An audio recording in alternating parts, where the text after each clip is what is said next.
I want to explain to you what you are looking at right now. This is my visual aids for my speech. Right now you're looking at a chart that explains some of the different things that happens while you are impaired or drunk while driving.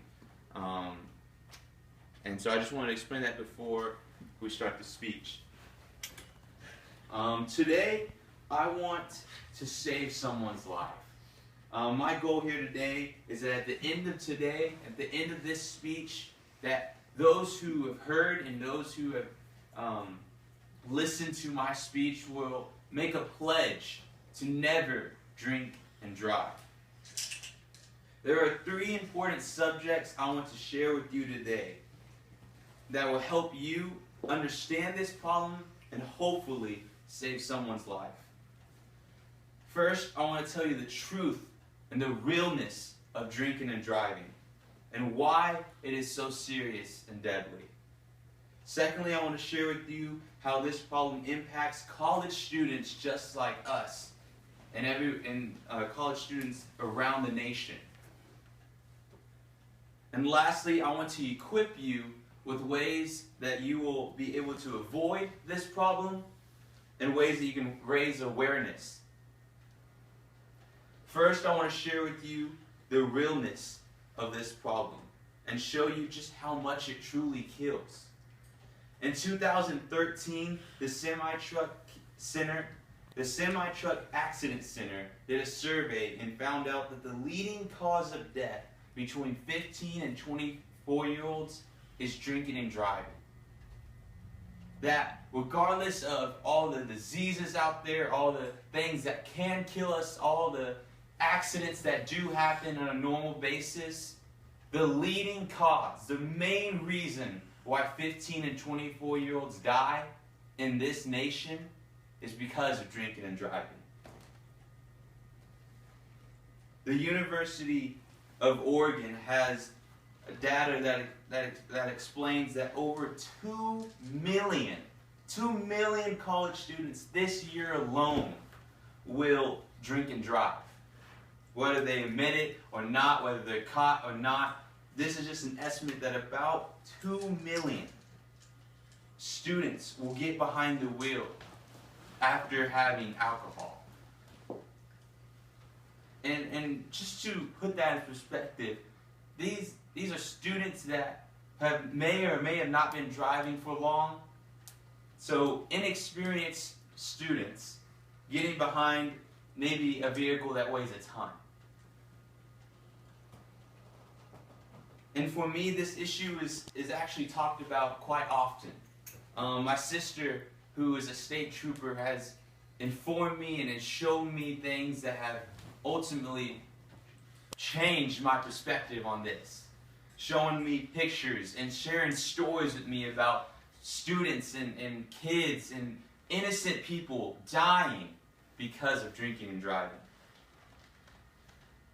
But as a college student, how does this affect you?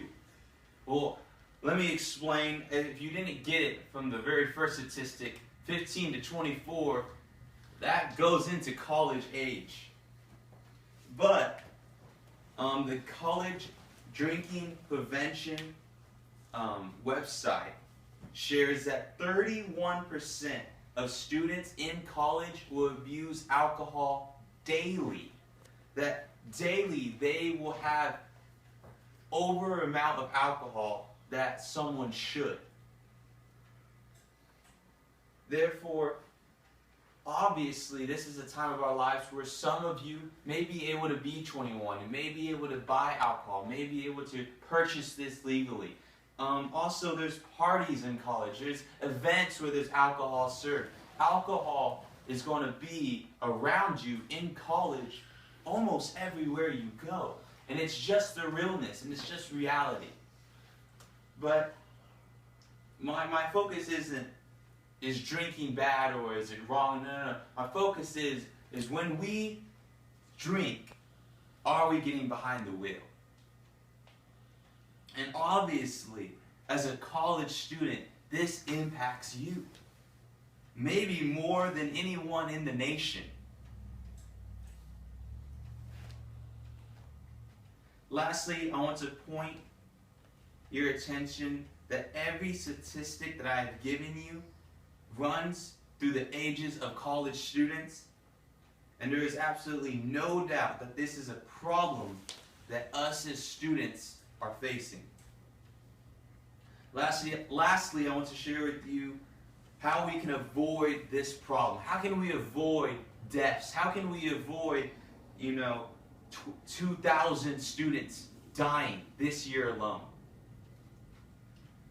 First of all, if you're drinking, don't drive. It's that simple. If we want to avoid all of this, we just avoid the situation completely. Don't drink and drive. It's that simple. If you've been having some tonight, don't get behind the wheel.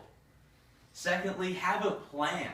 Have a plan set out that you know without a doubt that once you leave this party, once you leave this event, you already know who's taking you home. Or you know you're already going to stay where you're at. Before you have any alcohol, make a plan.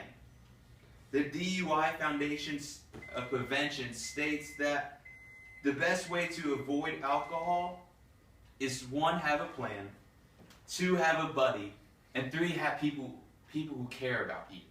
Have people that aren't going to let you go and walk out in horrible decisions. Have friends around you that are going to look out for you.